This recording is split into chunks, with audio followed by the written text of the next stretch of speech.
Alrighty. Hello and welcome to essay number 61. This is my first video essay. It's entitled Twinkies, SMS Text Messaging, and Midlife Crises. And so today's video essay, I decided I was going to use a variety of instruments and such to go about my daily diatribe of my essay. So, I guess I'll start things off with a little bit of guitar. That is my roommate's guitar, so I will say thank you to him in advance for letting me use it for this brief essay. And I'll start off with, of course, the obligatory haiku.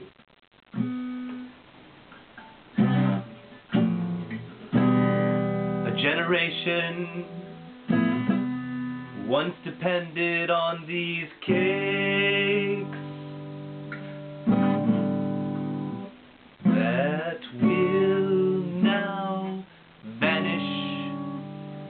And so what I was talking about in that haiku was that apparently Hostess is going out of business because they had a big union dispute, and all of these bakers decided that they had a union that wouldn't support any kind of wage cut.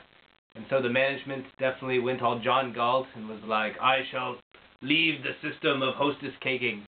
And it didn't turn out for Hostess, so they're shutting down and there's no more Twinkies. But definitely someone's going to buy Twinkies and keep them going, because I can buy Twinkies like downstairs in single packs made for Egypt, and that's around the world. So there's no way Twinkies is going down anytime soon. Now, the second thing I wanted to talk about in today's essay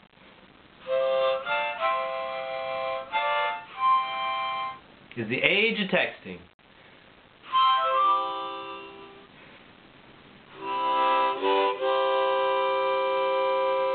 In the age of texting,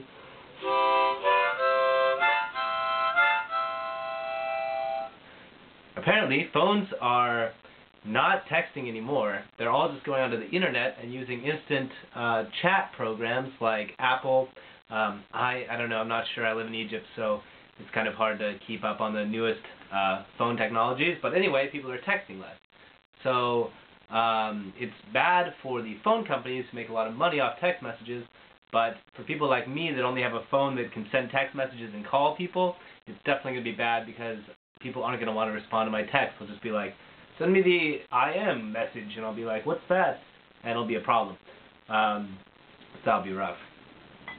And the final thing I kind of wanted to talk about today was the midlife crisis situation that has occurred.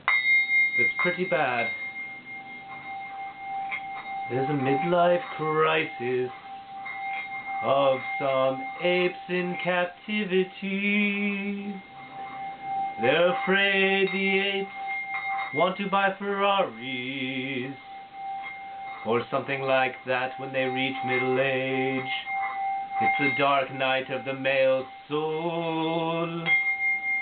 The male soul of gorillas and chimpanzees and other primates.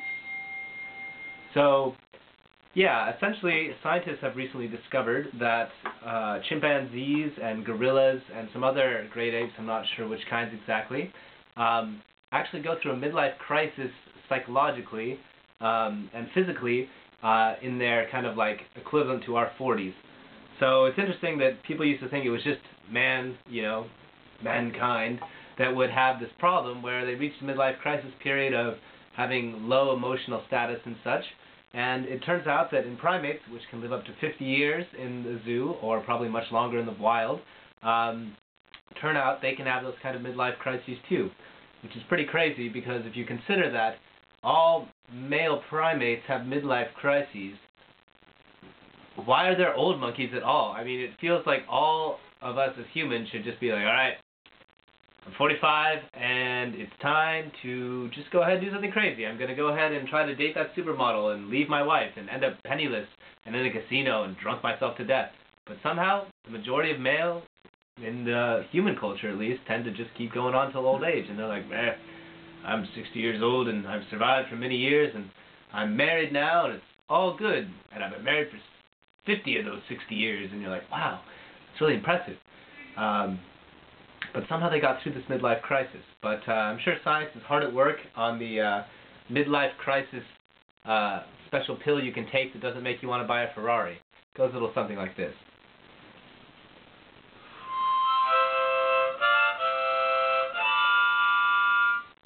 Buy the special pill, brought to you by the makers of Cialis.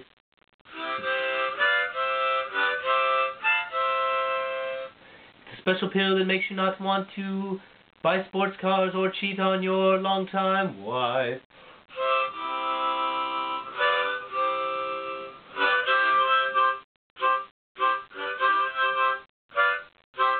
I knew I would have troubles when I hit 40. But then I took this special purple pill that made me feel like I'm 20. Now I feel so good. I feel so good. Even though I'm turning 50 in only 5 years, and I'm not sure if I'm ever going to have a lasting impact on this earth. Oh wait, I just took the pill, so I'm feeling better.